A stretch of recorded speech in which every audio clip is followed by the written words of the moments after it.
Agradecer una vez más a esta institución, a la Fundación Jiménez Abad, mi viejo compañero de cuerpo administrativo y amigo, que me hayan invitado a participar en las jornadas. Voy a tenerme que hacer socio honorario o algo así de la Fundación, de tanto que repito. Bien, la propuesta de hoy es que hable del Estado autonómico en la Constitución y de las características de la organización territorial del poder. Algo en extremo complicado de hacer en un auditorio como este, porque el argumento les resulta a todos completamente obvio. ¿Qué se puede decir del Estado autonómico en la Constitución que no sepan? Abordaré el tema tratando de explicar cuáles son las ideas que ahora mismo me abordan en este momento de la historia del Estado de las Autonomías, tan peligroso para el mantenimiento de las instituciones que se han consagrado.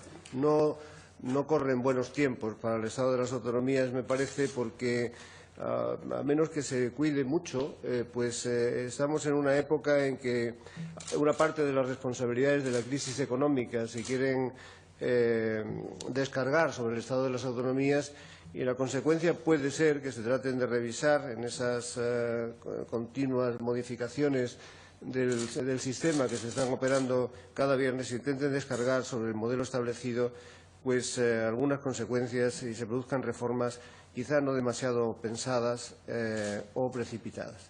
Yo soy de los que comparte que realmente el Estado de las Autonomías ha sido una gran solución organizativa para España.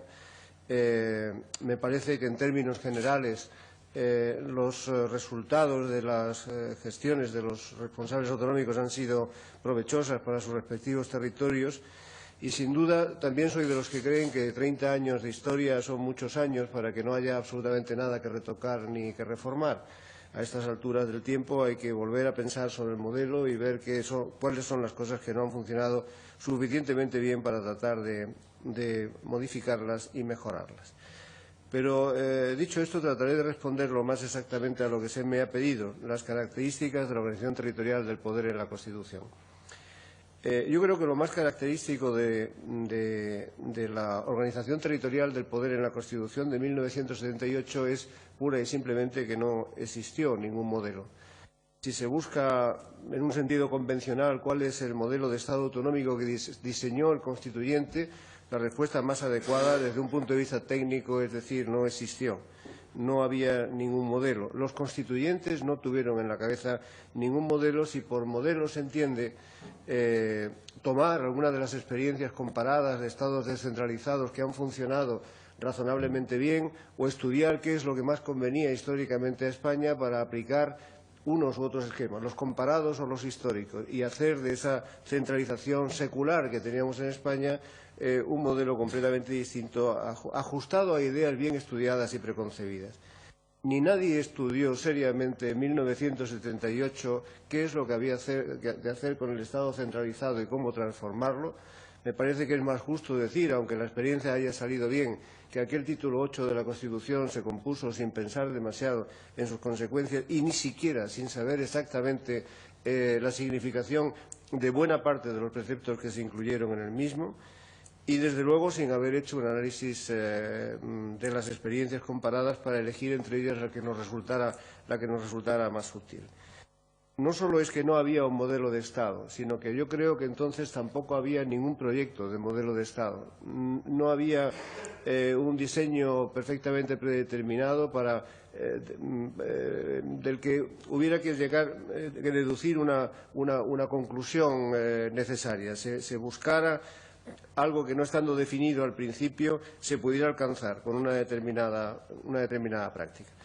El esquema constitucional de 1978, este sí bien conocido de todo el mundo, era un marco competencial, fundamentalmente un marco competencial establecido en los artículos 148 y 149 del texto constitucional, más algo que luego con el tiempo se llamó el principio dispositivo, la capacidad de autodisponer por cada uno de los territorios interesados en acceder al grado de comunidades autónomas, acceder a ese marco competencial y asumir las atribuciones o potestades que consideraran más pertinentes en los respectivos estatutos de autonomía.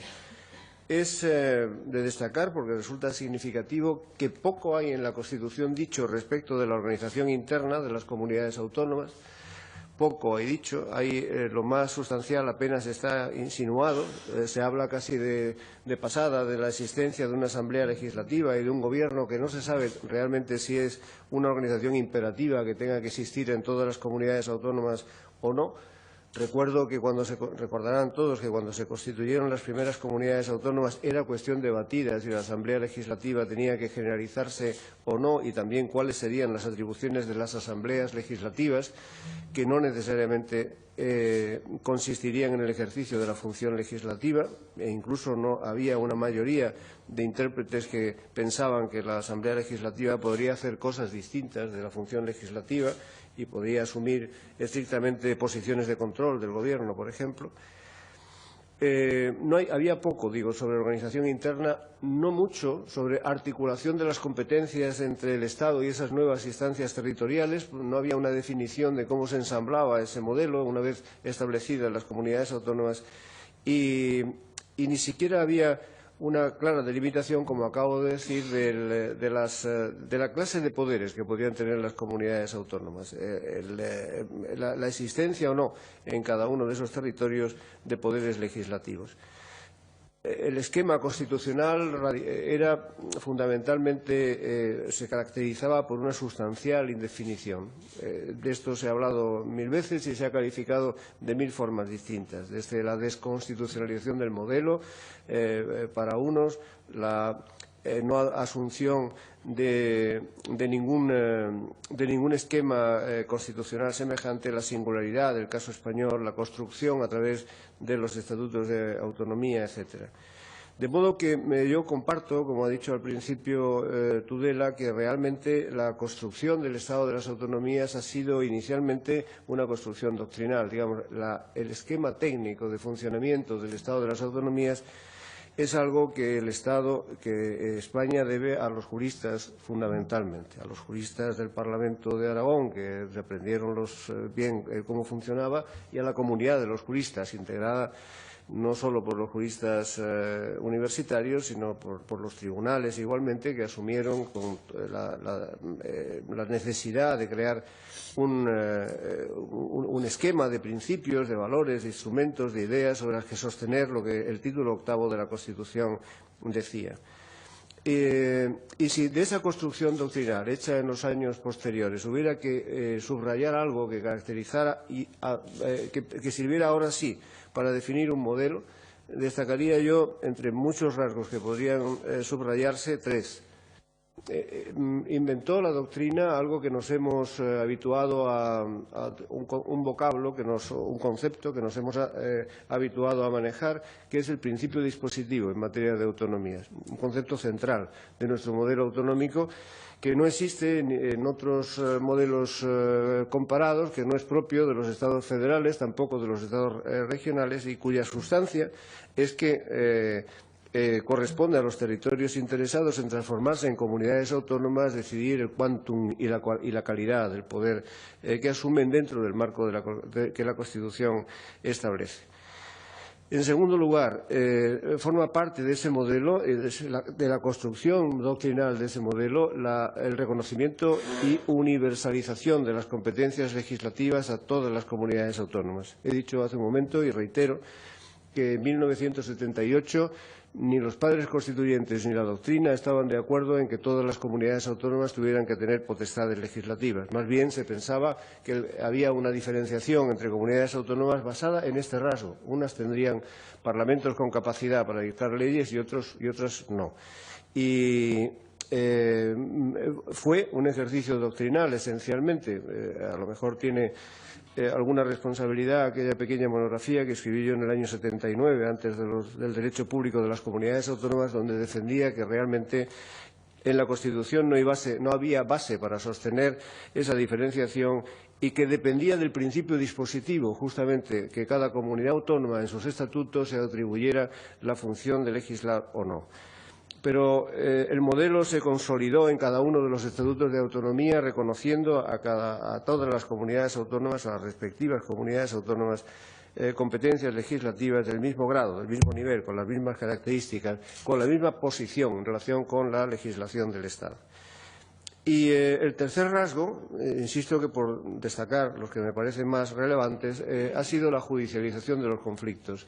El modo de relacionarse el Estado con las comunidades autónomas se ha caracterizado por su radical judicialización. No hay alternativas o no ha habido alternativas a la jurisdicción contencioso administrativa, en algunos casos para la impugnación de normas de valor reglamentario o actos administrativos, y a la jurisdicción constitucional para resolver los recursos de inconstitucionalidad y los conflictos, lo cual, pues como todos los rasgos anteriores, han presentado sus problemas y han suscitado pues no pocas dificultades en las que, en la medida de lo posible, pasaré a comentar ulteriormente.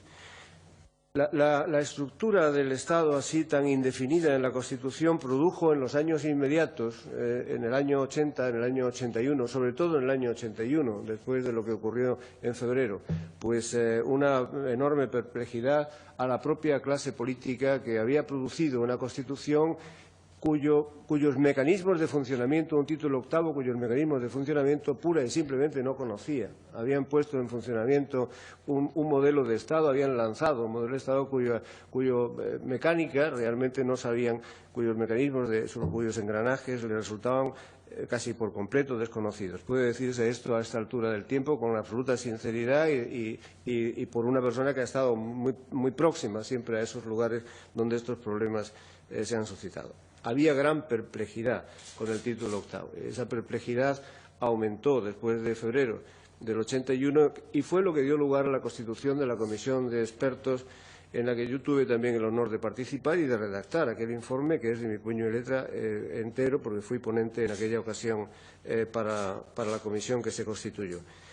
El informe de la Comisión de Expertos, que voy a contar, que no es dicho ya, y de la suerte parcial que tuvo con la propuesta de Loapa, pero hubo en ese informe el intento de explicar a las comunidades autónomas que entonces estaban constituyendo y al Estado qué es lo que había que hacer para que el desmontaje del Estado centralizado y su conversión en un Estado descentralizado se produjera sin estrépito y sin generar una catástrofe y sin provocar realmente problemas que desde un punto de vista económico, preocupó mucho la economía en aquel informe, que fueran desde un punto de vista económico sostenible. Una buena parte de lo que se dijo en aquel informe ha pasado sin solución de continuidad a la jurisprudencia del Tribunal Constitucional. Los magistrados del Tribunal Constitucional más sinceros en esto, pues siempre han contado que realmente, a pesar de que lo más significativo, lo que tuvo fue más conflictivo desde el punto de vista de la jurisdicción constitucional fue la Loapa, pues los principios que ahí se sostuvieron han servido de soporte al funcionamiento del Estado durante al menos 25 años, hasta que empezaron las crisis de los estatutos de autonomía y los intentos de reforma ya a mediados de la primera década del siglo XXI. De todos estos principios, pues al cabo de tantos años ha habido que ahora está llegando un momento en el que hay que repensárselos. La crisis económica está imponiendo también que esa reflexión se esté haciendo con una presión ambiental muy grande y quizá dando respuestas, también decía al principio, con demasiada premura. Estamos en un momento en que tal vez la crisis económica, las circunstancias económicas del momento quieran imponer sus razones a la política y a la Constitución, sustituyendo lo que está en la Constitución por la coyuntura económica del momento. Yo recuerdo siempre a este respecto una anécdota que me permitiré contar aquí de nuevo,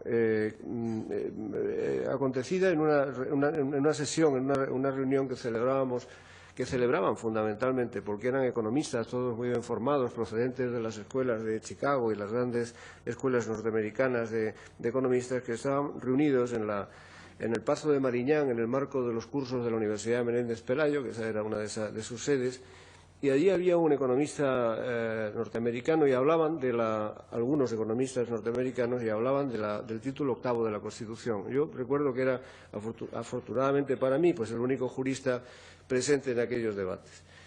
Recuerdo que después de debatir las circunstancias económicas del título octavo, las consecuencias económicas del título octavo, aquel economista americano de Chicago tomó la palabra para explicarnos cómo había que organizar descentralizadamente el Estado, cómo, desde una perspectiva económica, tenía que organizarse el reparto del poder, qué máximo de competencias podían tener las comunidades autónomas en materias económicas, cuál era la organización interna máxima de que podían dotarse, cuáles los sistemas de articulación de competencias, en qué medida y con qué herramientas el poder central tendría que gobernar el conjunto para que la unidad económica se mantuviera. Recuerdo que yo escuché perplejo aquella exposición muy brillante, por otra parte, y le dije simplemente a aquel profesor americano, me parece muy bien el esquema económico que acaba de ponernos encima de la mesa, pero nosotros tenemos una Constitución que no encaja exactamente en ese modelo.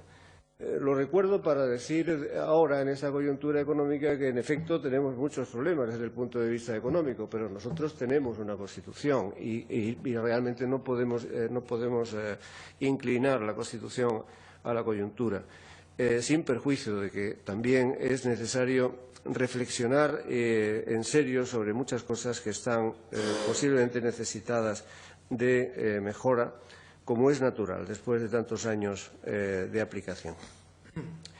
Han cambiado las cosas, han cambiado la percepción, por ejemplo, del principio dispositivo y la significación que tiene que tener. El principio dispositivo, curiosamente, ha agotado toda su virtualidad al cabo del tiempo. Miren en qué sentido lo digo. Una de las sinrazones, lo afirmo, en el sentido de que no se explicó nunca, nadie explicó por qué se hacía, del constituyente de 1978 es la asunción a efectos de la Constitución de comunidades autónomas de una idea regulatoria que estaba en la Constitución de 1931 y que en la Constitución de 1931 tuvo su razón de ser y en 1978 no. Me refiero justamente a este principio dispositivo. En 1931, el modelo de ordenación territorial del Estado que se asume está fuertemente vinculado a las reclamaciones que en ese momento está haciendo sobre todo Cataluña. En el Pacto de San Sebastián y en todas las vicisitudes anteriores de las reclamaciones nacionalistas catalanas, uno de los elementos principales de esa reivindicación era no ya el autogobierno, sino la autodeterminación de la nación catalana, expuesto más o menos en este sentido. El principio de autodeterminación es, según los representantes de partidos nacionalistas que participan en el Pacto de San Sebastián, una de las cosas que allí se acordó. Los demás representantes del Estado en esa reunión no dijeron que así fuera, pero de todas maneras consintieron que ese principio de autodeterminación formaba parte de los acuerdos. De hecho, el Estatuto de Cataluña del año 32 se aprobó en el 32, pero se había elaborado y hecho antes de la Constitución de 1931 en ejercicio de ese poder de autorregulación, de autodeterminación. Cuando se aprobó la Constitución de 1931, la respuesta a esta reclamación se suavizó porque se convirtió el principio de autodeterminación que reclamaban los partidos nacionalistas en un simple principio de autodeterminación interna. La autodeterminación, reconocido como derecho, no podría llevar a la separación de Cataluña del Estado, sino simplemente a disponer cómo quedaba ubicada dentro del Estado, cuáles eran sus poderes y cómo se estructuraba esa relación entre el Estado. Y la manera de hacerlo efectivo, ese principio de autodeterminación interna se transformó en el que luego hemos denominado principio dispositivo. Consistiría pura y simplemente ese principio en que la región podría elaborar su estatuto, definir sus poderes, establecer las competencias, determinar el modo de financiación, todo eso dentro del Estado español. Como muchas cosas de las que dijo ese proyecto de estatuto, incluso después de aprobado, no cabían dentro de la Constitución, pues ahí se produjo la famosa rectificación de Azaña, en el sentido de tener que limar algunas de las asperezas constitucionales del estatuto y reconducirlo a los términos de la Constitución, cosa que se hizo antes de aprobarlo definitivamente en el año 32. Pero el principio dispositivo, es a lo que iba, es una respuesta a una reclamación histórica específica de Cataluña, que servía para responder a esas exigencias y prácticamente nada más, porque con ocasión de los debates constituyentes del 31 sí que está claro que se debate sobre la posibilidad de establecer un Estado federal en España o no, y la respuesta mayoritaria de los constituyentes es no al Estado federal, porque está muy vivo el recuerdo de la primera experiencia republicana, que fue muy negativa, y sobre todo porque, como dijo Alcalá Zamora en un famoso discurso en aquella ocasión, pues no hay ninguna necesidad de transformar un Estado que es centralista en un Estado federal cuando nadie lo está pidiendo, cuando lo están pidiendo 2 o 3 regiones. Y simplemente la apertura a que todos pudieran llegar a la misma transformación pues es algo que se basa en reclamaciones de otros diputados, encabezados en buena medida por Ortega, que es el que dice que no puede organizarse un Estado en el que se reconozca la autonomía a 2 o 3 regiones ariscas, decía él, al poder central, y el resto pues que estén sometidos a la disciplina centralista. Había que permitir a todos que tuvieran posiciones de poder autonómico frente al Estado, porque esto era también una manera de frenar la expansión separatista de los nacionalismos periféricos. En todo caso, para concluir esta reflexión histórica, el principio dispositivo responde a una coyuntura que en 1931 estaba clara. En 1978 no recuerdo yo para nada que la situación fuera semejante, porque, como bien ha dicho José Ángel Viera al principio, estaban ya constituidas las preautonomías y no había duda alguna de que el Estado se iba a configurar como un Estado autonómico con autonomías generalizadas. El principio dispositivo podía cumplir la función instrumental de que la iniciativa de la creación del Estatuto de Autonomía fuera de procedencia territorial, pero la determinación de las competencias, la calidad de esas competencias, pues no podía haber quedado mucho más definido en la Constitución de lo que quedó, porque en la del 31 fue un marco abierto, esta podía haber sido una Constitución un poco más cerrada desde este punto de vista.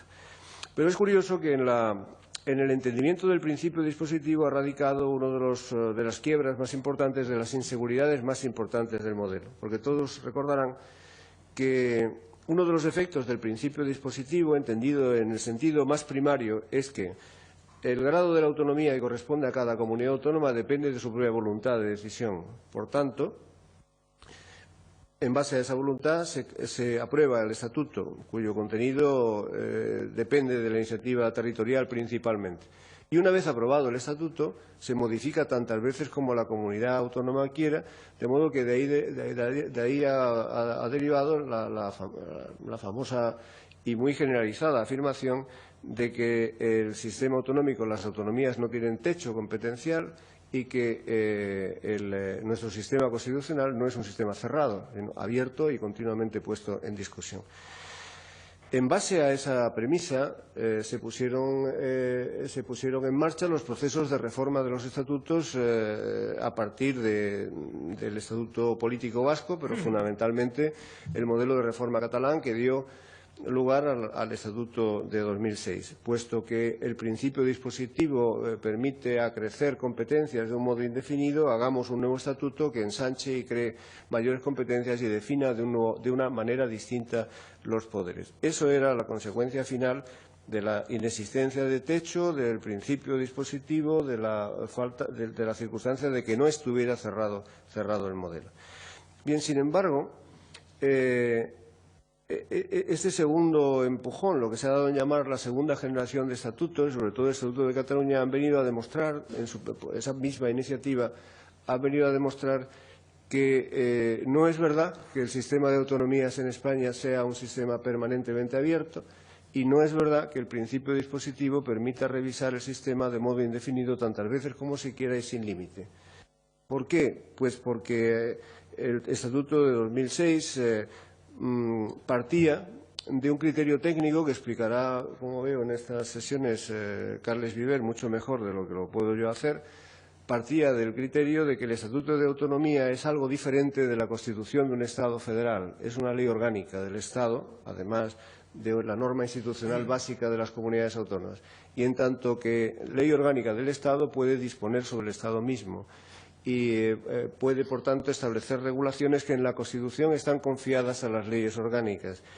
Y en esa medida puede disponer sobre las instituciones del Estado, regular esas instituciones, determinar la participación autonómica en esas instituciones, redefinir las competencias y modificar o condicionar el contenido futuro de las leyes orgánicas.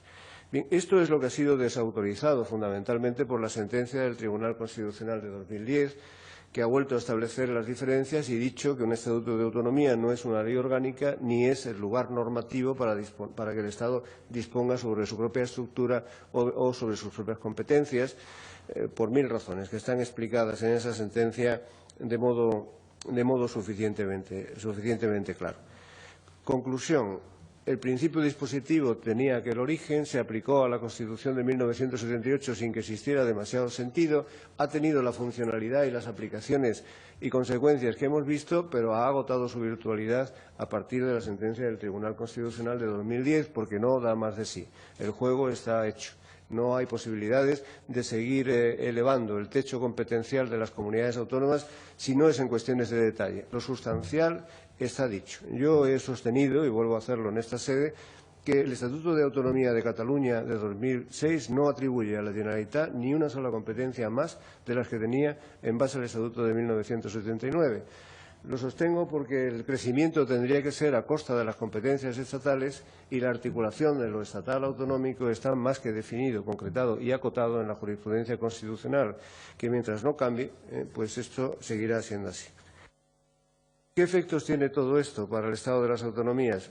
Pues malísimos, realmente. Malísimos, realmente, porque el Estado de las autonomías necesita de una reflexión y un replanteamiento. Vengo insistiendo en esto continuamente por la potísima razón de que llevamos 30 años de experiencia y es completamente increíble que seamos un Estado petrificado que nunca necesita reformas constitucionales. Es una de las perversidades mayores de los españoles, es que nunca reformamos las constituciones, las hacemos nuevas y las hacemos en el marco de revoluciones, ¿no?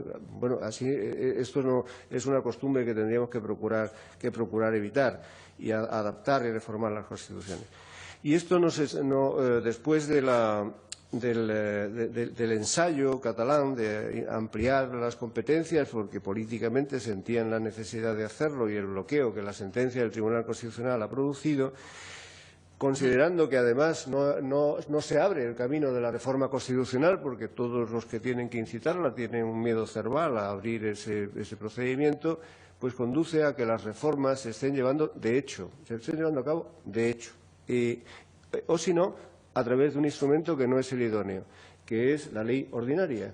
A través de las leyes que aprueba el Estado se están modificando los estatutos de autonomía y a través de las leyes que aprueban las comunidades autónomas, la Generalitat al menos, se está modificando igualmente su propio estatuto y la Constitución. Digo, lo dejo sobre la mesa. La sentencia del Estatuto de Cataluña está siendo incumplida en la mayor parte de sus determinaciones. ¿Por qué? Porque hay legislación anterior a la sentencia que es incompatible con lo que la sentencia dice y no ha sido modificada, y después de la sentencia se están aprobando igualmente leyes que no coinciden con el tenor de la sentencia. Y el Tribunal Constitucional no está haciendo nada para evitarlo porque no puede hacerlo y nadie le incita ni le pone delante de la mesa este tipo de cuestiones.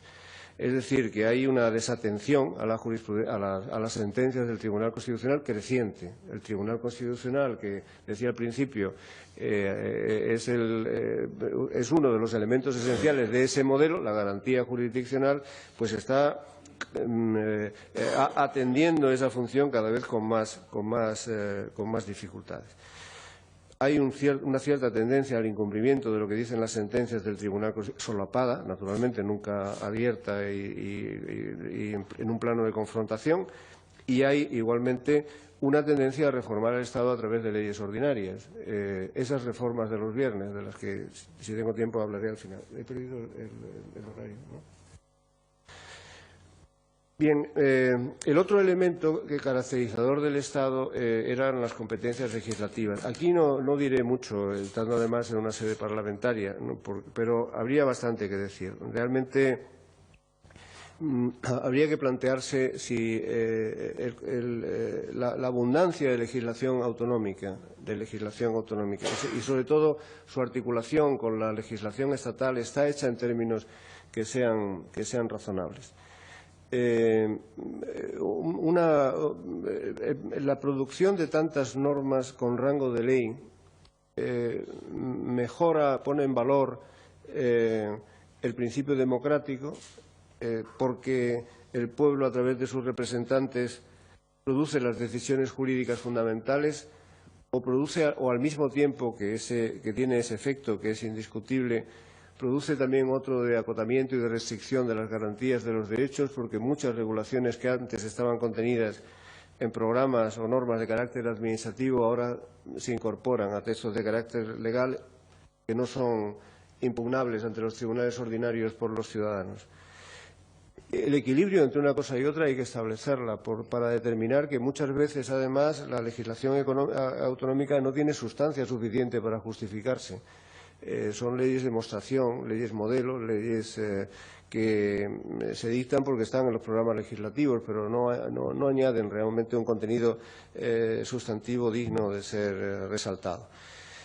Pero quizá hay supuestos en los que realmente la restricción de las garantías son evidentes. No entraré en otro tema, pero lo dejo sobre la mesa por si ha lugar a debatirlo, ¿no? Pues la restricción que ha supuesto la declaración de inimpugnabilidad de las normas fiscales vascas, aún manteniendo el carácter de normas reglamentarias, es una cuestión de mucho bulto para que pueda ser discutida en un foro técnico como este. Es una cuestión de mucho bulto, como para resolverlo de la manera en la que se ha hecho. Pero quizá lo que más hubiera que replantear en este momento es, de nuevo, la cuestión de la articulación de la legislación estatal y la autonómica. Aquí nos hemos acomodado a dos o tres simplezas técnicas que hace falta repensar. Esa articulación se hace en la Constitución sobre la base casi únicamente de dos instrumentos. Las leyes de armonización, que quedaron desarboladas a partir de la sentencia de 5 de agosto del 83, por la razón coyuntural política que allí ocurrió. Se dijo entonces que no había posibilidad de leyes de armonización preventivas, cuando la función principal de la ley de armonización es preventiva y no represiva. Y desde entonces el Estado no se ha atrevido a elaborar un solo proyecto más de ley de armonización, de modo que artículo 153 de la Constitución derogado de facto, porque no se usa. Y el segundo elemento son la legislación básica o las bases como herramienta de articulación de la legislación estatal y autonómica. La legislación básica, pues la doctrina es culpable, yo mismo soy culpable de esa definición, pero la legislación básica se ha convertido en una norma que técnicamente se caracteriza porque formula una serie de principios básicos principales de general aplicación en todo el territorio, uniformes, el mínimo común denominador, todos estos conceptos que utiliza la jurisprudencia constitucional y la doctrina, que luego son respetados, esos principios son desarrollados, también entre comillas, porque no hay un desarrollo verdadero, sino fijado ese marco, las comunidades autónomas se desenvuelven dentro del suyo por la legislación llamada de desarrollo. Bien, esta es una manera de articular la función legislativa que tampoco da más de sí, que es muy insuficiente para un Estado tan complejo y que no deja a las comunidades autónomas el sitio normativo que podrían tener. Lo digo porque el esquema es el que acabo de indicar, el que repite la jurisprudencia, el que está más habitualmente reflejado en la doctrina. Pero ¿por qué no pueden ser las leyes de base, por ejemplo, leyes modelo, en las que el Estado simplemente se limite a fijar unos principios normativos que luego son, cuando las comunidades autónomas hacen uso de sus competencias, sustituidos por las normas autonómicas? ¿Por qué las leyes de bases tienen que permanecer vigentes siempre y no pueden ser cuando las comunidades autónomas hacen ejercicio de sus competencias correspondientes desplazadas? no vale el modelo directiva europea normativa de integración o de transposición, pues las directivas también se corresponden con esa técnica de las bases o la fijación de los principios. La reforma constitucional alemana de 2006, por ejemplo, da salidas a las fórmulas de articulación legislativa Estado, comunidad, Estado, Federación, Estados, del tipo de las que indico. Nosotros, sin embargo, estamos absolutamente maniatados por una formulación que es del año 80 y que no hemos sido capaces de remendar. Incluso la primera exclusión que hicimos, todos, fue las leyes básicas, este enunciado. Las leyes básicas del artículo 149.1 de la Constitución no tienen nada que ver con las leyes de bases. Eso está dicho por el Tribunal Constitucional. No tiene nada que ver con las leyes de bases que se articulan mediante normas posteriores de desarrollo. ¿Por qué? ¿Dónde está dicho que no se pueda utilizar una técnica legislativa semejante a la de los decretos legislativos, de modo que las bases al final se articulen por las comunidades autónomas o se desarrollen o se refundan? Hay un mundo alrededor de estas técnicas y nosotros, sin embargo, y el Tribunal Constitucional, cada vez que vuelve a qué significan las bases, dice lo que acabo de indicar al principio. Los principios generales y comunes que tienen que sostenerse en la legislación del Estado, punto. Normas inamovibles, que además han producido el gravísimo efecto de suplir la inexistencia de leyes de armonización, de modo que las bases, pues de todos es también conocido como realmente tienen un alcance que depende de lo que el legislador estatal decide en cada momento. El otro de los elementos caracterizadores del Estado son los aspectos que conciernen a la articulación de las competencias y la organización administrativa. Quizá no sea impertinente volver a recordar el informe de 1981 sobre este tema, para recordar cuáles eran las cuitas que entonces se tenían y los cuidados de no gastar y que toda la estructura general administrativa no creciese moderadamente y costase mucho al país. Se decía en aquel informe: las comunidades autónomas tienen que tener una estructura administrativa mínima. Es decir, no deben crear una administración propia, sino que deben servirse fundamentalmente de la administración que ya está establecida en cada una de las diputaciones provinciales, que son 2 veces centenarias. Esas diputaciones hay que ensancharlas, dotarlas mejor, y las comunidades autónomas tienen que utilizar esa administración como administración indirecta propia. Esa fue una idea. Después, cada funcionario que se establezca en una comunidad autónoma, cada puesto de personal tiene que corresponderse con una baja en la administración del Estado, de modo que el montante total de la suma total pues sea una suma cero, no haya, y para eso se articuló allí un complicado sistema de traslados de funcionarios. En fin, de esas ideas elementales a lo que se ha llegado no tengo yo que desarrollarlo aquí, tanto desde la perspectiva de la organización territorial, pues algunas comunidades autónomas han preferido no solo no dotar mejor las diputaciones, sino que sencillamente son contrarias por razones histórico-culturales, ideológicas, a las diputaciones provinciales. Se ha preferido crear nuevos espacios de gobierno territorial, como en esta región, por ejemplo, las comarcas, que en fin, se corresponden también con una tradición. No hay que discutir, lo que hay que discutir es cómo realmente pues la organización administrativa basada en unos esquemas determinados, pues se ha convertido en algo completamente distinto.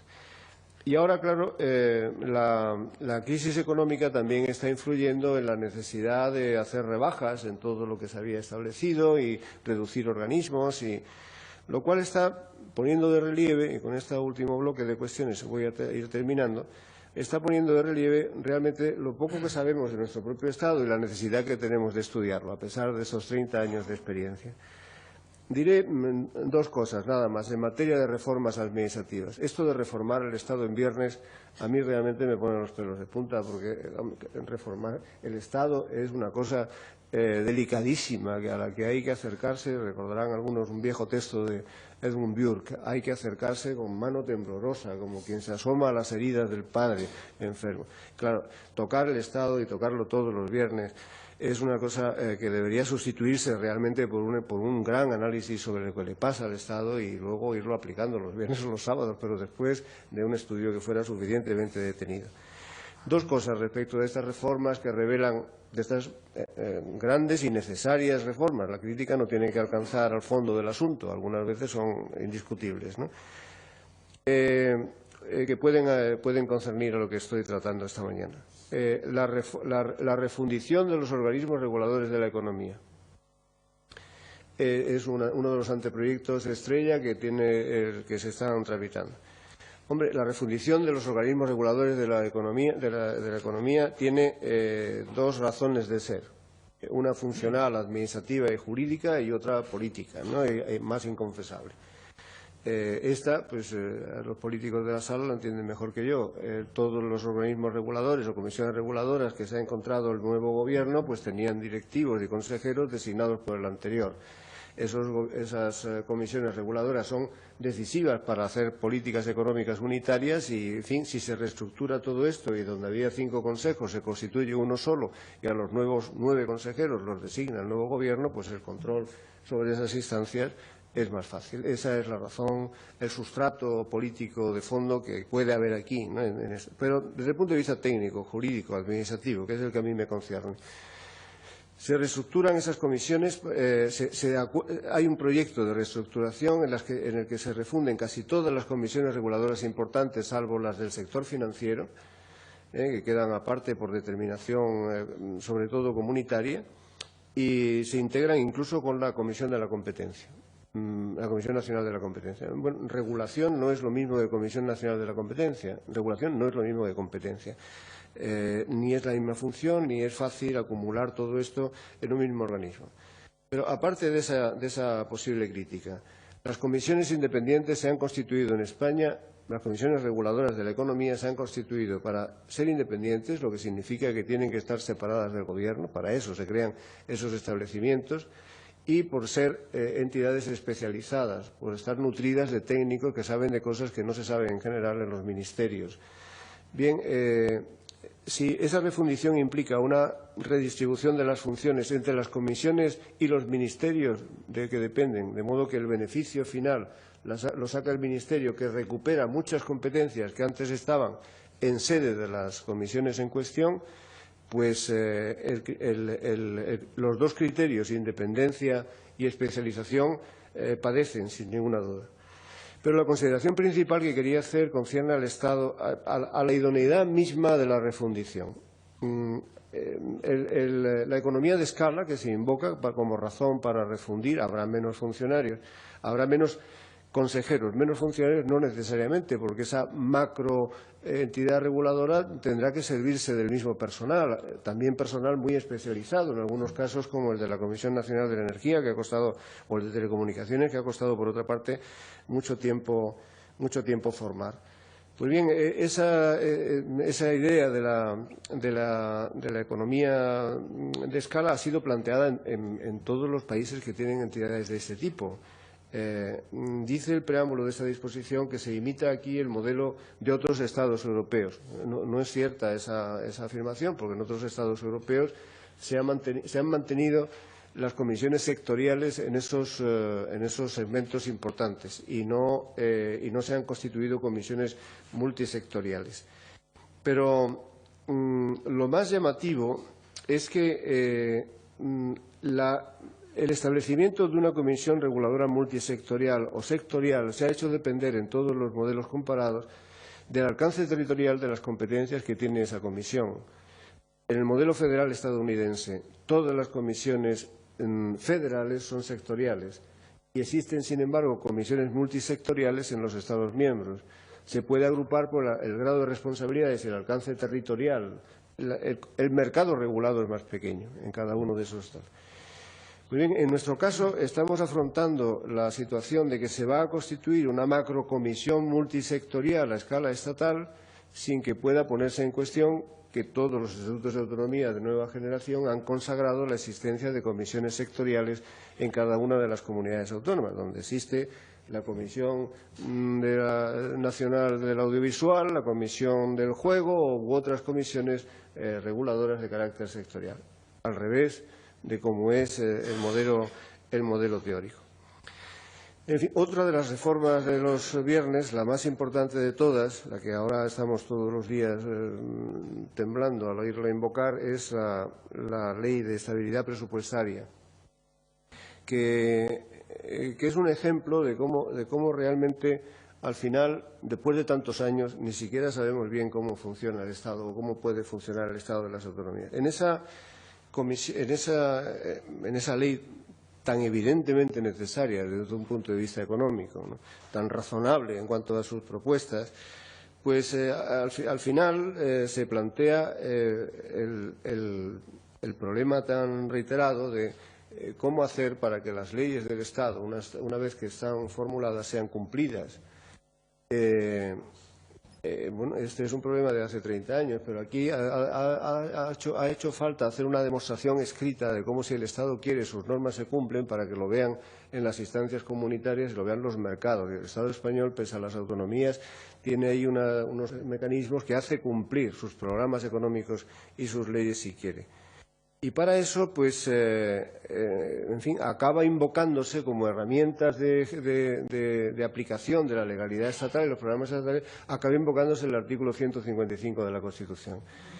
Yo no sé si a los presentes en esta sala les resulta indiferente el artículo 155 de la Constitución, pero a mí me conmueve realmente, porque esa es una declaración de guerra, el artículo 155 de la Constitución.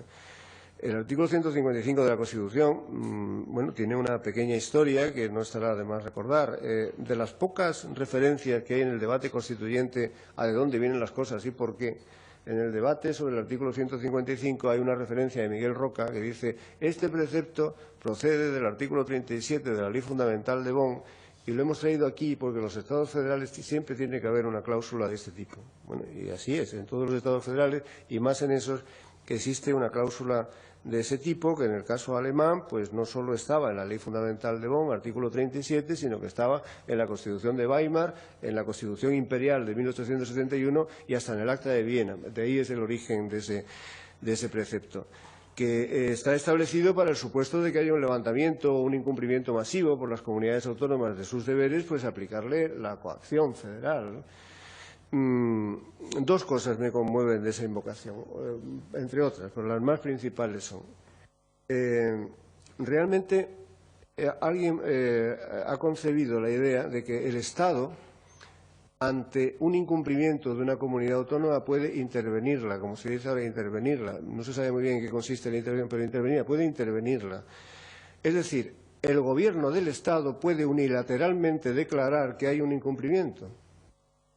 En una confrontación entre el Estado, el Gobierno del Estado y una comunidad autónoma que dice: oiga, yo he cumplido mi política económica suficiente y se acomoda a la ley. Ese conflicto, que es un conflicto jurídico, por primera vez una ley dice que puede resolverse unilateralmente por el Gobierno del Estado. Si repasamos los antecedentes del artículo en cuestión, que son el 37 de la Ley Fundamental de Bonn y el de Weimar, etcétera, veremos que en Alemania este problema fue un asunto muy debatido. Ahí intervinieron los mejores juristas del periodo de entre siglos, ¿no? Anschutz, Triepel, hasta Kelsen, que tiene un libro que se llama Bundesintervention, que es justamente sobre esta cuestión. Sobre si, supuesto que haya un incumplimiento, puede declararlo unilateralmente el Gobierno o es una cuestión que necesariamente requiere una previa declaración judicial. Y la conclusión de Triepel, la conclusión de Kelsen fue inequívoca, pues necesariamente esto es un conflicto que tiene que ser resuelto por el tribunal competente. No es posible resolver esto unilateralmente. No se dice nada de esto en el texto al que me estoy refiriendo, pero en el momento que cualquier comunidad autónoma fuera amenazada con las penas del infierno, pues esto ocurriría.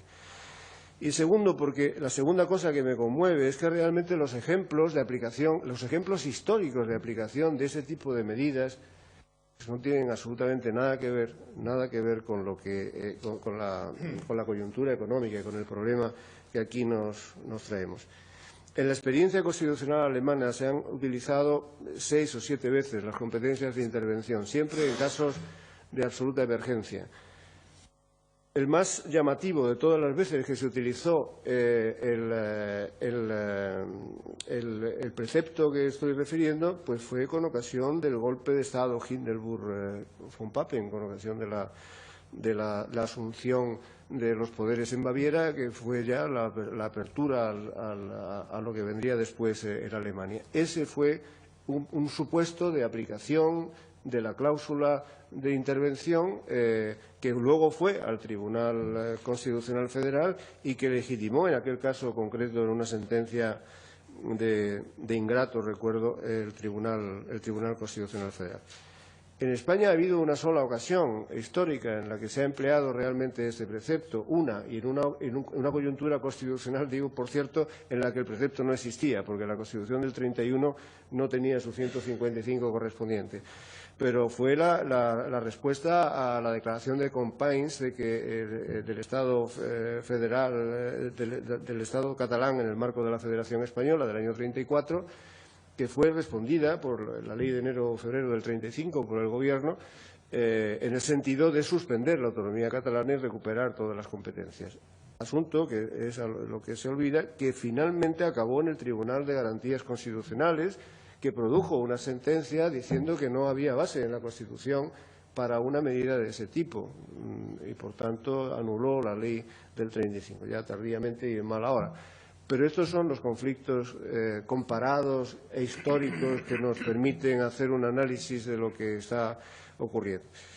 Si lo traigo a colación es porque es para demostrar o para poner sobre la mesa una prueba de que, a pesar de los años transcurridos, hay tantas cosas que no sabemos hacer, porque quizá el legislador se haya visto inducido a esta solución por la circunstancia de que apenas unos par de meses antes de que se elaborara esta ley, el Tribunal Constitucional había dicho en varias sentencias de 2011 sobre la Ley de Estabilidad Presupuestaria anterior, el texto de 2002-2006, que el Estado tiene competencias legislativas para regular la estabilidad presupuestaria, pero no tiene ninguna competencia prácticamente para llevar a término las medidas que adopta, porque niega esa sentencia el poder de sustitución del Estado, en este caso. Poder de sustitución que, sin embargo, es el camino que han adoptado casi todas las constituciones comparadas, sobre todo cuando, como es el caso, lo que la ley presupuestaria está incorporando son medidas que proceden de decisiones comunitarias europeas y es un supuesto de aplicación del derecho comunitario. En fin, al Tribunal Constitucional se le ha pasado este detalle y la necesidad de que el Estado cuente con otro tipo de herramientas. En fin, con lo cual concluyo que, a mi juicio, 30 años después, 30 años de Estatuto de Aragón y tantos años de autonomías en España, pues son muchos años muy felices que tenemos todos que estimular y cada cual desde nuestra posición hemos procurado ir defendiendo, explicando y apoyando. Pero seríamos realmente ingenuos si nos dejáramos llevar por la corriente y pensáramos que desde el punto de vista constitucional, jurídico y práctico está todo resuelto y no estimuláramos a los poderes públicos a que realmente se paren un momento y se paren un momento a pensar, ¿no? Que entre la universidad y la política y los que han trabajado estos temas pues se vuelva a reflexionar despacio sobre las cuestiones principales y a ver si es posible llegar a un consenso amplio sobre cuáles son las enmiendas, remiendos y mejoras que el sistema necesita. Perdón por la extensión, muchas gracias.